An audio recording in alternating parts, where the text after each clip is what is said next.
Hello बच्चों, नमस्ते। गणित की कक्षा में एक बार आपका फिर बहुत बहुत स्वागत। तो इससे पिछले वीडियो में मैंने दूसरी प्रश्नावली कुछ लघुत्तरात्मक प्रश्नों को आपको हल करके बताया था। तो इस वीडियो में भी कुछ और महत्वपूर्ण प्रश्नों को लेते हैं। बहुत छोटे छोटे प्रश्न हैं लेकिन बहुत महत्वपूर्ण है। तो आप आज के टेक्स्ट पर चलते हैं और सरल करते हैं ये प्रश्न।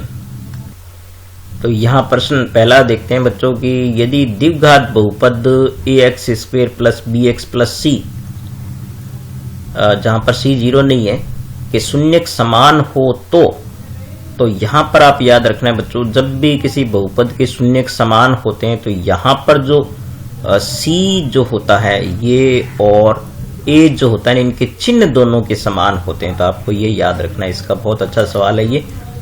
और फिर आप देखिए यहाँ पर दूसरा प्रश्न कि यदि बहुपद 2x square plus ax plus b के शून्यक एक दूसरे के व्युत्क्रम हैं, तो बच्चों हम शून्यकों को एक को अल्फा मानते हैं और दूसरे को बीटा मानते हैं। तो यहाँ पर हम मान लेते हैं कि जो दूसरा शून्यक है वो इसका पहले का व्युत्क्रम है, तो 1/अल्फा हो जाएगा। अब आप क्या करें कि इसमें b का मान ज्ञात करना है, तो b यहाँ पर आपको तीसरे स्थान पर दे रखा है। तो हम क्या करेंगे, शून्यकों का गुणनफल बराबर जो होता है ना c/a, इसका प्रयोग करेंगे। तो यहाँ पर अल्फा गुणा बीटा की जगह हम क्या रख देंगे, 1/अल्फा रख देंगे। और c जो हमारे पास है यहाँ पर वो b है, तो b जो है वो, और अपॉन में देखिए यहाँ पर a का मान जो आपके पास है वो 2x स्क्वायर का गुणांक है। तो यहां से आप देखें अल्फा से अल्फा कैंसिल हो जाएगा और तिरछा गुणा करोगे तो ये b बराबर आपके पास जो है वो कितना आ जाएगा, 2 एकम 2 आ जाएगा। तो इसका जो सही विकल्प है वो सही है। फिर आपको कहा है कि ये देखिए x की घात 3 और a की घात 3 में यदि इसका भाग दें तो शेषफल क्या आएगा। तो ये बड़ा महत्वपूर्ण सवाल है। इसमें ऐसे सवाल परीक्षा में पूछे जाते हैं, अक्सर पूछे जाते हैं ऐसे। तो आप क्या करें, ऐसे जो गुणनखंड दे रखा है जिसका भाग देना है उसको आप क्या करें, शून्य के बराबर रखिए। ठीक है, तो मैं इसको यहां पर आपको हल करके बताता हूं कि x प्लस a जो है ना उसको आप क्या करें, 0 के बराबर रखें। तो इस प्रकार से आएगा x बराबर माइनस a। अब जहां भी आपको x दिखाई दे रहा है इस बहुपद में, वहां पर x के स्थान पर माइनस a रखते हैं आप। तो ये हो जाएगा माइनस a की घात 3 और प्लस में a की घात 3। तो देखिए माइनस a की घात 3 करेंगे तो जो है वो माइनस a की घात 3 ही रहेगा, क्योंकि 3 घात माइनस में रहेगी, वर्ग प्लस में होता है। तो इस प्रकार से ये दोनों जो है वो आपके पास क्या है, कैंसिल हो गई, तो 0 आएगा। तो इसका शेषफल क्या आएगा, 0 आएगा। और वैसे भी आप जानते हैं कि इसके गुणनखंड जो होते हैं उसका भी एक गुणनखंड होता है, तो शेषफल 0 ही आएगा। और यहाँ पर आप ध्यान रखें कि जब भी माइनस की घात विषम संख्याएं हैं तो यहाँ पर जो उत्तर है वो माइनस का आता है, सम संख्याएं होने पर प्लस में आता है। ठीक है, तो नेक्स्ट जो प्रश्न पूछा है आपसे वो भी बड़ा महत्वपूर्ण सवाल है, इसको भी आप गौर से देखें। यहाँ आपको कहा है कि एक बहुपद है जो px का मतलब है x में दे रखा है, तो इसके जो निर्देशांक प्राप्त होंगे वो x अक्ष को काटने पर ही होंगे, क्योंकि ये px है तो y बराबर px होगा, और ये जहां x अक्ष को प्रच्छेद करेगा वही उसके शून्यकों के निर्देशांक बताएगा। ठीक है, तो यहाँ पर जो है वो इसका अविकल्प जो है वो बिल्कुल सही है। ठीक है, और फिर दूसरे में 5वां प्रश्न आप देख सकते हैं कि एक द्विघातीय बहुपद जिसके शून्यक 3 और 4 है। तो बच्चों इसको आप अच्छी तरह हम इसको कर सकते हैं। वैसे भी 1-2 सवाल हमने पहले किए हैं, जैसे मैं इसको यहां करके बता रहा हूं आपको। 5वें को आपको एक दे रखा है कि पहला शून्यक है अल्फा बराबर 3 है और बीटा बराबर आपको जो 4 दे रखा है। तो पहले आप क्या करें, इनका योग निकाल लें। तो अल्फा प्लस बीटा यानी 3 प्लस 4 कितना हो गया, 7 हो गया। और फिर आप इनका गुणनफल निकाल लें, अल्फा गुणा बीटा, तो 3 गुणा 4 बराबर कितना हो गया, 12 हो गया। अब आप द्विघात बहुपद का जो सूत्र होता है वो आप याद रखें कि x square minus alpha plus beta into x, और प्लस में आएगा अल्फा गुणा बीटा। अब इनमें आप इनके मान रख दें, तो x square minus alpha plus beta की जगह क्या रख दें, 7 रख दें, और अल्फा गुणा बीटा की जगह 12 रख दें। तो पहले आप इनका योग रख दीजिए, फिर गुणनफल रख दीजिए। तो इस प्रकार से ये जो इसका है वो सही होगा। तो इसमें आप देख सकते हैं कि जो अविकल्प है वो सही है। फिर देखिए इसमें ये कहा है कि बहुपद x स्क्वायर माइनस 6x में शून्यकों का गुणनफल।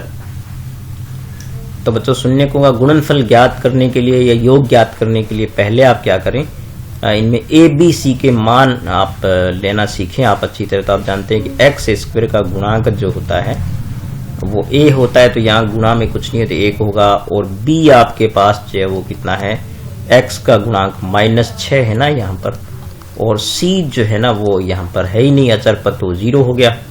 अब अल्फा गुणा बीटा यानी शून्यकों का गुणनफल जो होता है वो अल्फा गुणा बीटा होता है, वो होता है c/a। तो आप देख रहे हैं कि c तो हमारे पास यहाँ पर 0 है, तो 0/1 यानी 0 आ जाएगा। तो इसका जो अविकल्प है वही सही होगा। अब नेक्स्ट में देखते हैं अपने कि क्या पूछा है। देखिए यहाँ पर इन दोनों में से एक प्रश्न मैं आपको करके बता रहा हूं। यहाँ पर आपको जो दे रखे हैं वो शून्यकों का योग और गुणनफल दे रखा है, ठीक है। तो जो पहला है ना वो आपको योग दे रखा है। इसमें देखिए अल्फा प्लस बीटा जो दे रखा है वो कितना दे रखा है, 7/3 है। और दूसरा जो दे रखा है वो शून्यकों का गुणनफल है, तो वो 5/3 है। तो जो द्विघात बहुपद बनाने का जो सूत्र होता है वो आप जानते हैं कि क्या होता है, x² minus alpha plus beta into x, और प्लस में अल्फा गुणा बीटा होता है। तो आप दोनों मान यहाँ पुट कर दीजिए। तो x² माइनस, देखिए यहाँ पर पहले प्लस वाला रखेंगे तो ये आएगा आपके पास 7/3, और साथ में x हो गया, प्लस में कितना हो गया 5/3। तो यहाँ से फटाफट आप लघुत्तम ले लीजिए इनका। तो 3 आएगा लघुत्तम, तो ये सीधा इससे गुणा हो गया 3x², और माइनस में देखिए 7x, और प्लस में क्या है 5। तब जो आप लघुत्तम को स्किप कर दीजिए, छोड़ दीजिए इसको, तो आपके पास जो बहुपद आएगा वो इस प्रकार से आएगा। जो है वो इसका जो है ना ऊपर वाले का बहुपद होगा वो जो है वो ये बचेगा 3x² और माइनस में 7x, और प्लस में क्या आएगा 5। तो ये अल्टीमेट आंसर होगा। और इसमें भी सीधा योग और गुणनफल दे रखा है, तो इसका जो बहुपद आएगा वो आप सीधा रख सकते हैं। x² माइनस, देखिए अल्फा प्लस बीटा 0 है, तो 0 गुणा x प्लस √5, देखिए ये तो 0 हो गया। तो इसका जो बहुपद बनेगा वो x² प्लस √5 बनेगा, क्योंकि ये पद शून्य हो गया। तो ये इसका जो है वो सही आंसर होगा। और ये जो अभी अपने इस प्रकार का सवाल किया था, इसका एक गुणनखंड हो तो आप क्या करें, इसका शून्य शेषफल ज्ञात करें। तो यहाँ मैंने आपको बताया था कि जब भी आपको इस प्रकार का जो सवाल दे रखा हो तो उसमें गुणनखंड को जो है वो शून्य के बराबर रखें। तो इस प्रकार से x बराबर आपको 1 प्राप्त होगा पक्षांतरण से। अब जहां भी आपके पास x है ना वहां पर आप 1 रख दीजिए। तो 1 की घात 2 माइनस 2 इंटू 1 और प्लस में 1 है ना, यहाँ पर x के स्थान पर हमने 1 रख दिया। तो इसको जब आप सरल करेंगे तो 1 का वर्ग 1 ही होता है, माइनस 2 एकम 2 हो गया, और प्लस में 1। तो देखिए 1 प्लस 1 प्लस के भी आपके पास 2 हो गए और माइनस के भी 2 हो गए, तो ये आ गया 0। तो इस प्रकार इसका शेषफल क्या आएगा, 0 आएगा। अब नेक्स्ट में जो हमसे प्रश्न पूछा है वो भी बहुत महत्वपूर्ण और अच्छा सवाल है। तो कह रहा है कि इसके शून्यकों का योग और गुणनफल यदि बराबर हो तो k का मान ज्ञात कीजिए। तो यहाँ इसके जो शून्यक उनको अपने अल्फा और बीटा मान ले, तो आप जानते हैं कि शून्यकों का योग जो होता है वो अल्फा प्लस बीटा होता है और गुणनफल अल्फा गुना बीटा होता है। तो अल्फा प्लस बीटा जो है वो -b/a होता है, और अल्फा गुना बीटा जो होता है शून्य का गुणनफल होता है वो c/a होता है। तो इसमें जब इस समय हम इसका मान रखेंगे तो आप देख सकते हैं कि माइनस यहाँ पर होता ही है, और b का मान यहाँ से आप ले सकते हैं 2, और बटे में देखिए k आ गया। और फिर देखिए आप यहाँ पर c जो है ना आपके पास अचर पद होता है, तो ये 3 है, और बटे में भी k आ गया। तो इनमें क्या हो रहा है बच्चों, ये k का जो मान है वो कैंसिल हो रहा है। तो इसमें सवाल में कुछ न कुछ प्रिंटिंग में प्रॉब्लम है, ठीक है। तो इसको नेक्स्ट में इसका हल जो निकल नहीं पा रहा है। तो अपने नेक्स्ट क्वेश्चन पर चलते हैं। तो अब आपको दे रखा है यहाँ पर कि इसके शून्यक जो है वो बहुपद जो दे रखा है इसके शून्यक ये है। तो शून्यकों का उनके जो गुणांकों में संबंध स्थापित करना है। तो यहाँ देखें बच्चों, आप पहले ए बी सी के मान आप लेना सीखें। आप तो देखिए ए जो होता है वो एक्स स्क्वायर का गुणांक होता है, तो ए आपके पास है 6, और बी जो होता है वो आप जानते हैं कि जो एक्स का गुणांक होता है वो तो यहाँ पर ये एक्स का गुणांक -7 है, और सी जो होता है ना वो अचर पद होता है, तो ये -3 आएगा।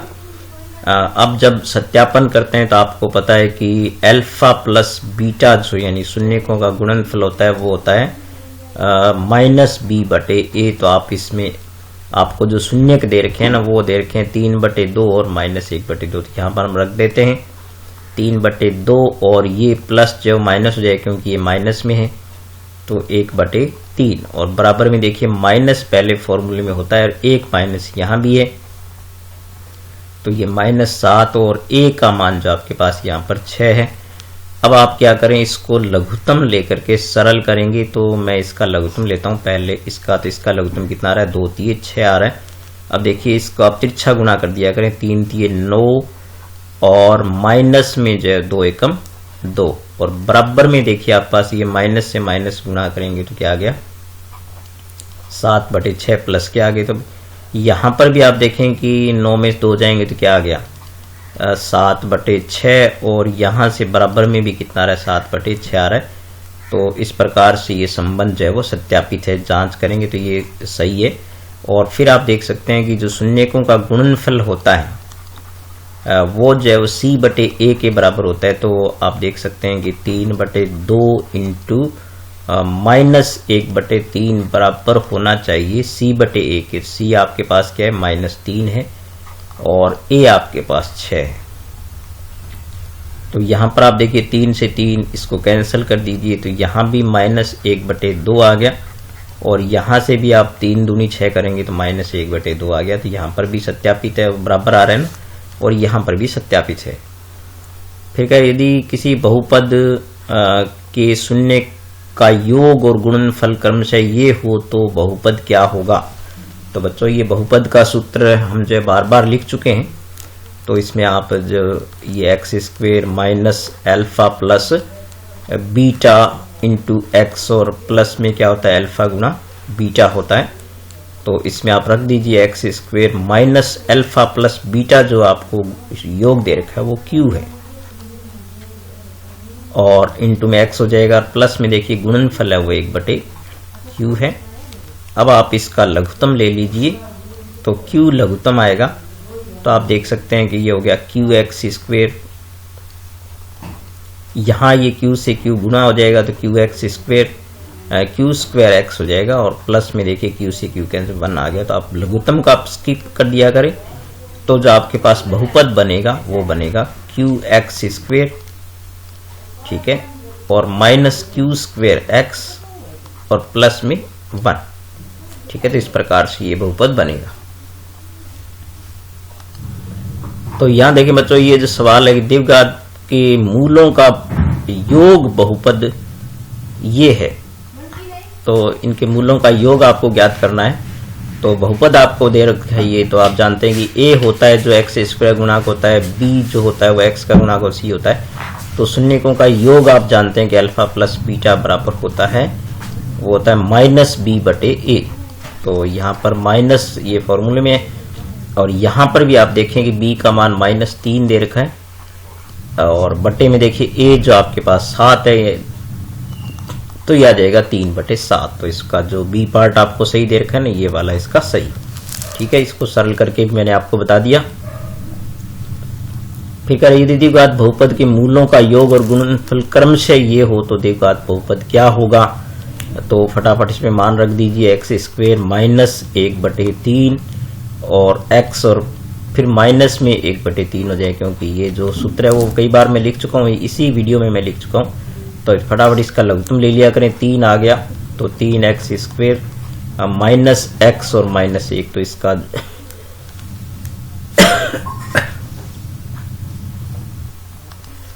तो इस प्रकार से इसका आप लघुत्तम छोड़ दें तो ये बहुपद बनेगा। तो आप देख सकते हैं कि इसका जो बी विकल्प है वो सही होगा। फिर कह रहे हैं इसके शून्यक हैं, तो बच्चों इसके शून्यक आपको ज्ञात करने होंगे, तो ये थोड़ा सा बड़ा प्रश्न है।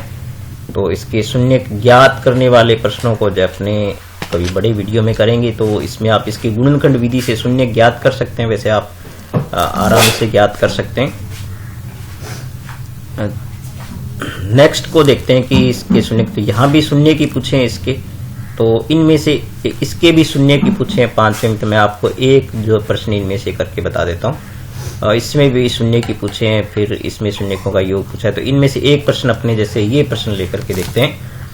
तो इसको आप गुणनखंड विधि से हल कर दें आप इसको, या आप चाहें तो द्विघात सूत्र विधि से जो हल करते हैं तो बहुत आसानी से हल हो जाते हैं। तो जैसे पहले आपके पास a जो है ना, आपके पास यहाँ पर 3 है। इसी तरीके से आप जो है तीसरा, चौथा और छठा प्रश्न भी करना। तो a जो है ना x² गुणांक होता है, b जो होता है वो x का गुणांक होता है, तो -1 हो गया, और c जो है ना वो आपके पास -4 है।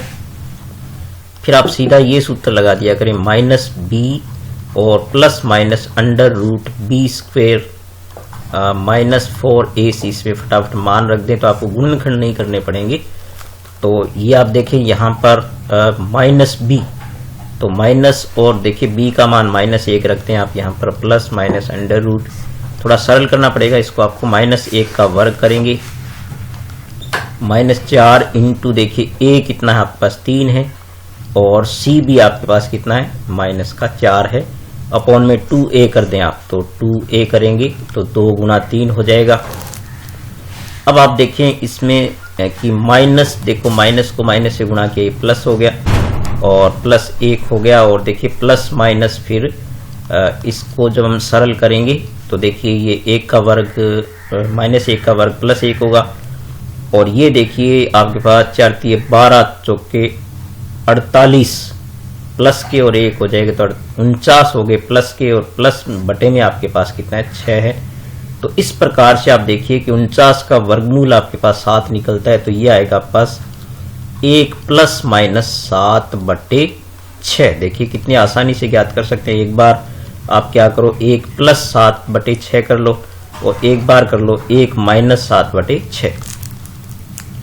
तो 1 + 7 करेंगे तो 8 बटे 6 को जब हम हल करेंगे तो ये आएगा 4 बटे 3, तो 1 शून्य तो 4 बटे 3 हो गया, और 1 हो गया, इसको सरल करेंगे तो -6 बटे 6 यानी -1 आएगा। तो -1 और 4 बटे 3 इसका जो है वो सही उत्तर होगा। तो इसका C विकल्प आपके पास सही है। तो इस प्रकार से आप ज्ञात कर सकते हैं। तो इस तरीके को थोड़ा सा देखें तो आप आसानी से बिना गुणनखंड किए भी निकाल सकते हैं, क्योंकि ये सभी में लागू होता है तरीका। और यहाँ पर आपसे पूछा है शून्यकों का योग। तो बच्चों शून्यकों का योग जो होता है अल्फा प्लस बीटा वो होता है -b बटे a, और -b जो है ना, b होता है x का गुणांक होता है, तो -7, और a आपके पास 1 है तो ये -7 आएगा। तो इसका भी b विकल्प सही है। फिर इसमें शून्यकों का गुणनफल पूछा है, तो शून्यकों का गुणनफल आप याद रखिए, अल्फा गुणा बीटा बराबर होता है c बटे a। c जो होता है वो अचर पद होता है, तो यहाँ पर c जो आपके पास कितना हो गया 10 हो गया, और 1 अपॉन में a 1 है, तो ये आएगा 10। तो इसका भी C विकल्प सही हो गया। इस प्रकार छोटे छोटे प्रश्नों को आप अच्छी तरह सीखें। और फिर आप देख सकते हैं कि लास्ट जो क्वेश्चन है इसका, उसमें जो है आपको दे रखा है कि A और B इसके जो है बहुपद, यदि A और B द्विघात बहुपद के मूल हैं, ठीक है, तो कह रहा है कि a² + b² ज्ञात करना है आपको। तो यहाँ पर a² + b² आपको ज्ञात करने हैं। तो आप जानते हैं कि शून्यकों का योग जो होता है ना, वो जो यानी इसके शून्य का आपको पहले ज्ञात करने पड़ेंगे। तो यहाँ बच्चों पहले आप क्या करें, इस द्विघात बहुपद जो आपको दे रखा है इसके शून्य का मैंने आपको यहाँ पर गुणनखंड विधि से करके दिखाया आपको। तो आप देख सकते हैं कि बाह्य पदों का इसका गुणनफल जो 8 आ रहा है, तो ऐसी संख्याएं लें जिनको घटाने पर कितना आता हो, 2 आता हो, तो 4 और 2, 4 में 2 घटाएंगे तो 2 आएंगे, और इनका गुणनफल 4 दूनी 8 हो गया। तो ये गुणनखंड विधि से आप हल करना सीखें। फिर इस प्रकार से शून्य निकले वो 4 और -2 हो गया, और इस प्रकार से a² + b² कर देंगे हम, क्योंकि पहला मान जो है ना a आपके पास कितना प्राप्त हुआ 4, और b आपको प्राप्त हुआ -2, तो फिर इसमें रख देंगे और हल करेंगे तो 20 आ गया। तो इस प्रकार से b विकल्प इसका सही है। तो ठीक है बच्चों, इस प्रकार से इसके काफी प्रश्न हम कर चुके हैं और पहले वीडियो में भी किए थे। तो आप चैनल को सब्सक्राइब करें और लाइक करें और कमेंट जरूर करें और अपने दोस्तों के साथ शेयर जरूर करें और लगातार पढ़ते रहें। ठीक है, मिलेंगे नेक्स्ट वीडियो में, तब तक नमस्कार।